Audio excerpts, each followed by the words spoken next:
Good morning students. आज का अपना चैप्टर है लाइंस एंड एंगल्स, क्लास 9। तो लाइंस एंड एंगल्स क्या होते हैं? सबसे पहले अपन बात करते हैं लाइंस के बारे में, या फिर सबसे पहले अपन बात करते हैं पॉइंट के बारे में। जैसे अपने पास ये पेन है, इस क्लिप से अपन ये लगा दिया, इसको अपन कहते हैं पॉइंट। ये क्या होता है? पॉइंट।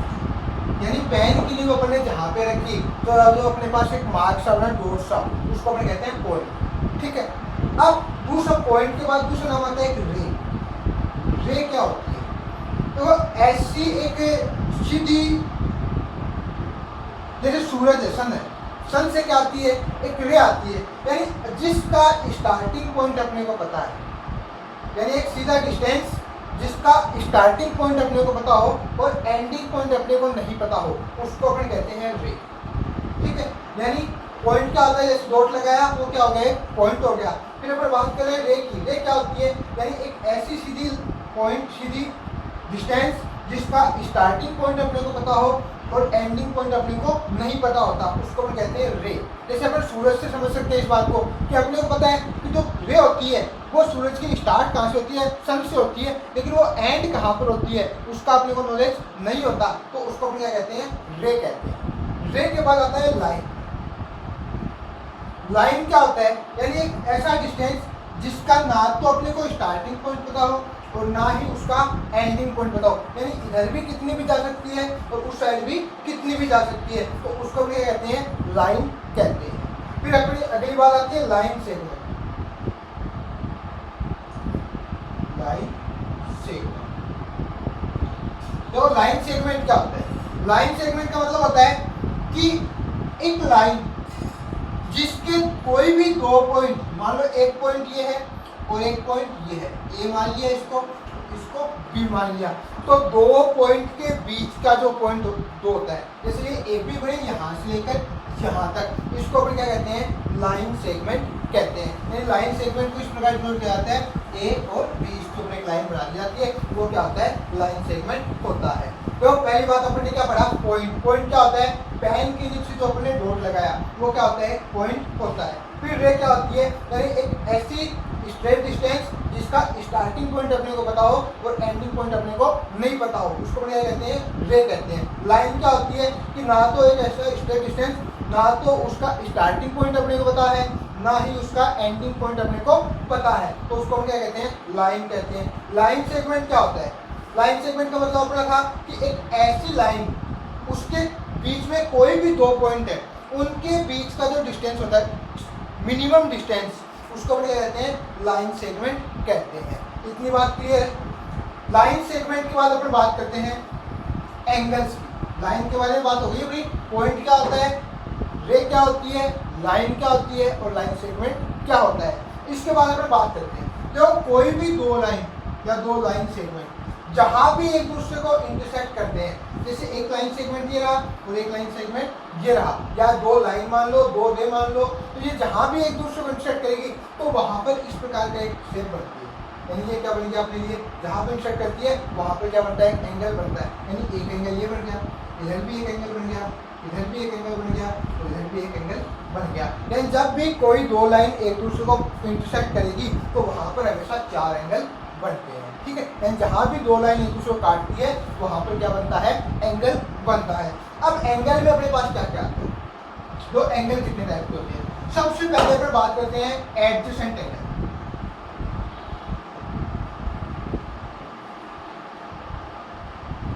एडजेसेंट एंगल क्या होते हैं? तो इसको दो तरीके से पढ़ सकते हैं। जैसे मान लो एक एंगल अपने पास ये है, ये ए है, ये ओ है और ये अपने पास बी है।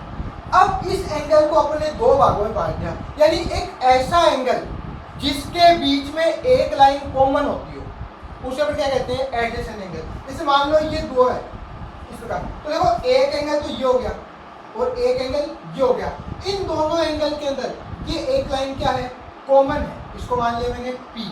तो ये दोनों एंगल हमेशा कैसे होते हैं? एडजेसेंट एंगल होते हैं। यानी ऐसे एंगल्स जिनके अंदर जिनका एक वर्टेक्स कॉमन हो और उनके बीच में एक लाइन भी क्या होती है?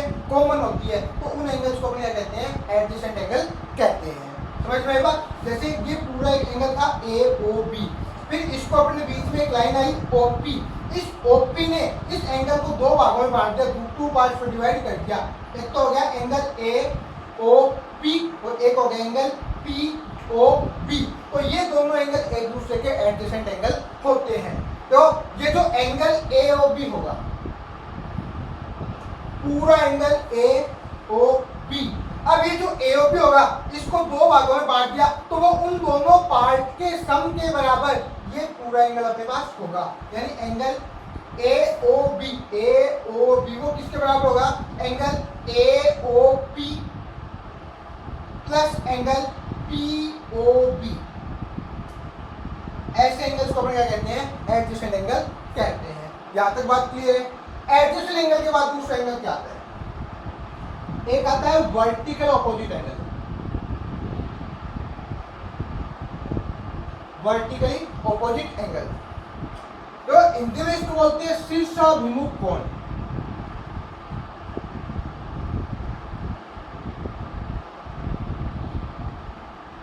ठीक है, तो जैसे दो लाइन एक दूसरे को इंटरसेक्ट कर रही है, दो लाइन एक दूसरे को इंटरसेक्ट कर रही है, तो देखो यहां पर देखो एक एंगल तो ये बना, एक एंगल मान लो ये बना, तो देखो जहां भी इनके सिर भिड़ते हैं, जैसे ये एंगल का सिर इसके सामने वाले एंगल का सिर, ये दोनों आपस में क्या हो गए? टच हो रहे हैं। तो इन एंगल्स को अपन देखो, जैसे ये एंगल और ये एंगल एक दूसरे के वर्टिकली ऑपोजिट एंगल कहलाते हैं। यानी जिनका भी सिर आपस में टकराते हैं उन एंगल्स को अपन क्या कहते हैं? वर्टिकली ऑपोजिट एंगल कहते हैं। जैसे ये 1 नंबर मान लिया, ये 2 नंबर मान लिया, ये 3 नंबर और ये 4 नंबर। तो 1 और 4 एक दूसरे से क्या हो रहे हैं? टकरा रहे हैं, सिर भिड़ रहे हैं इनके। तो ये जो एंगल 1 होता है, ये एंगल 4 का वर्टिकल ऑपोजिट एंगल होता है। इनको क्या कहते हैं? Vertically opposite angle. और वर्टिकल ऑपोजिट एंगल हमेशा क्या होते हैं? बराबर होते हैं। ऐसे देखो एंगल 2 और एंगल 3 ये भी एक दूसरे के सामने आ रहे हैं, इनके सिर भी क्या हो रहे हैं? एक दूसरे से टकरा रहे हैं। तो ऐसे एंगल 2 बराबर एंगल 3 ये भी कैसे एंगल होते हैं? वर्टिकली ऑपोजिट एंगल होते हैं। यानी एंगल 1 और एंगल 4 बराबर है, क्यों? क्योंकि वर्टिकल ऑपोजिट एंगल है। एंगल 2 और एंगल 3 बराबर है, क्योंकि कैसे एंगल है? वर्टिकली ऑपोजिट एंगल है। सबसे पहले अपन ने एडजेसेंट एंगल के बारे में बात करी, दूसरी बात अपन ने वर्टिकल ऑपोजिट के बारे में बात करी। एडजेसेंट क्या था? यानी ऐसे एंगल जिनमें वर्टेक्स कॉमन हो और उनके बीच में एक लाइन कॉमन दोनों के अंदर आती है, वो एडजेसेंट एंगल होते हैं। और जहां भी दो लाइनें एक दूसरे को इंटरसेक्ट करती है, तो उनके सामने वाले जो एंगल है, यानी जिनके सिर आपस में टकराते हैं, वो एंगल कैसे होते हैं? वर्टिकल ऑपोजिट एंगल होते हैं। वर्टिकल ऑपोजिट के बाद अपन बात करते हैं, तीसरी बात करेंगे लीनियर पेयर के एंगल। लीनियर पेयर,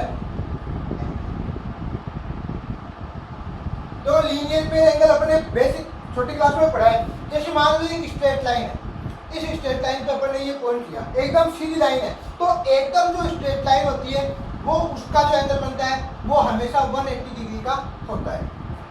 यानी स्ट्रेट लाइन पर कोई भी पॉइंट अपन लेते हैं, उस पॉइंट पर जो भी एंगल बनता है वो एंगल हमेशा 180 डिग्री का होता है। मान लो यहाँ से मैंने दो लाइन और बना दी, ये दो लाइन बना दी, एक लाइन और बना दी, तो ये दो, देखो अभी कितने एंगल बन गए?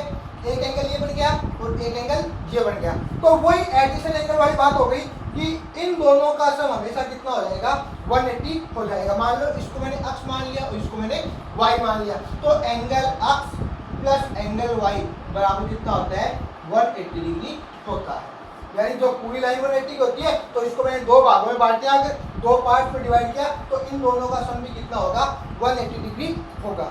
इसके बाद अगर मान लो मैंने दो में ना डिवाइड कर इसको 3 पार्ट्स में डिवाइड कर दिया, ये अक्ष, ये वाई और ये क्या हो गया? जेड। जब 3 पार्ट्स में डिवाइड करूंगा तब भी इन तीनों एंगल का सम कितना होता है?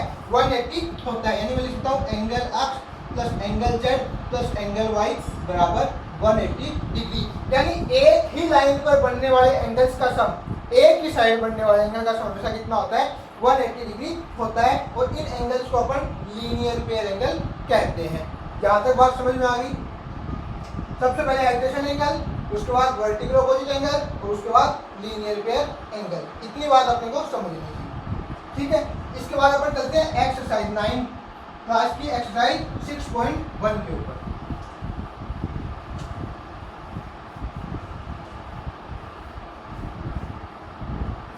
तो 6.1 का फर्स्ट क्वेश्चन आपको दिया है।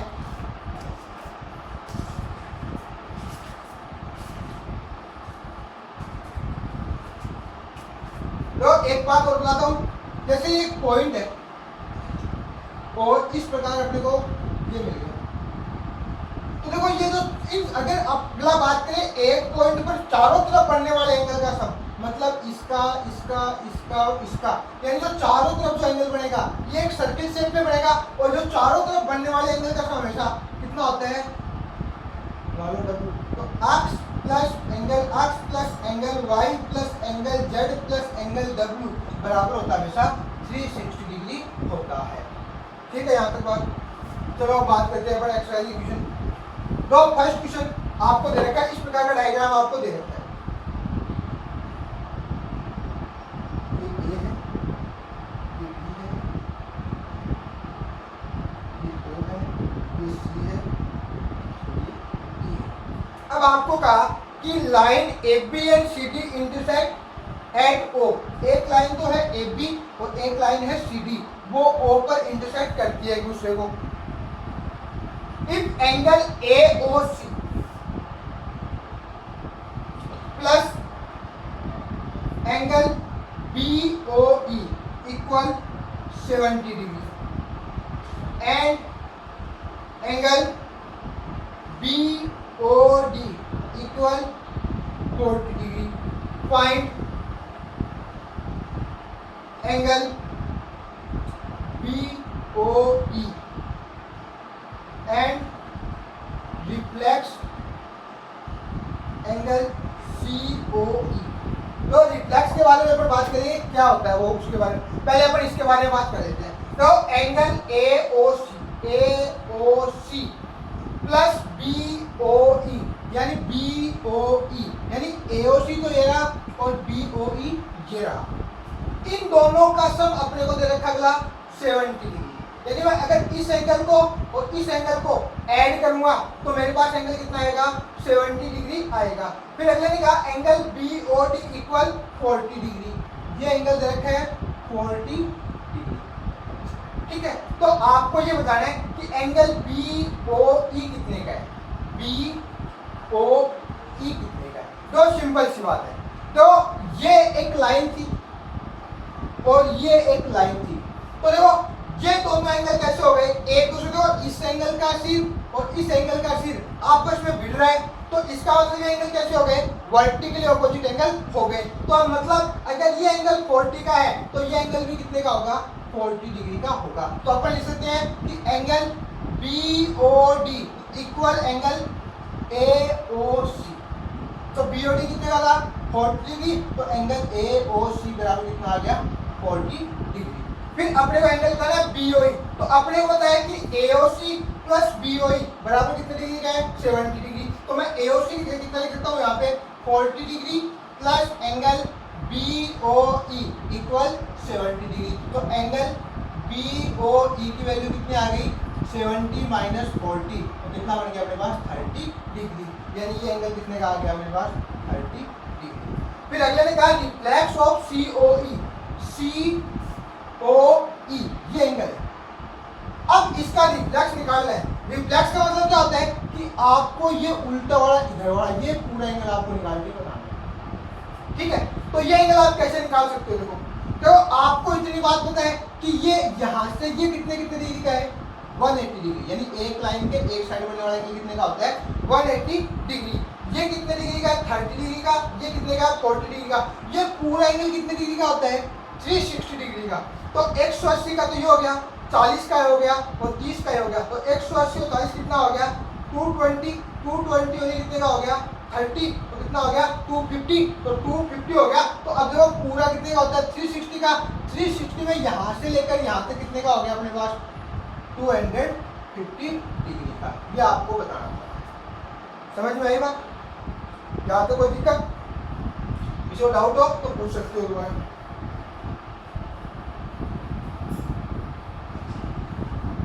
इसके बाद नेक्स्ट क्वेश्चन के बारे में अपन बात करते हैं।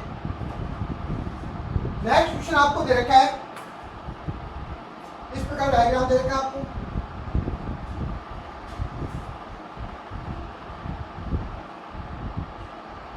X Y M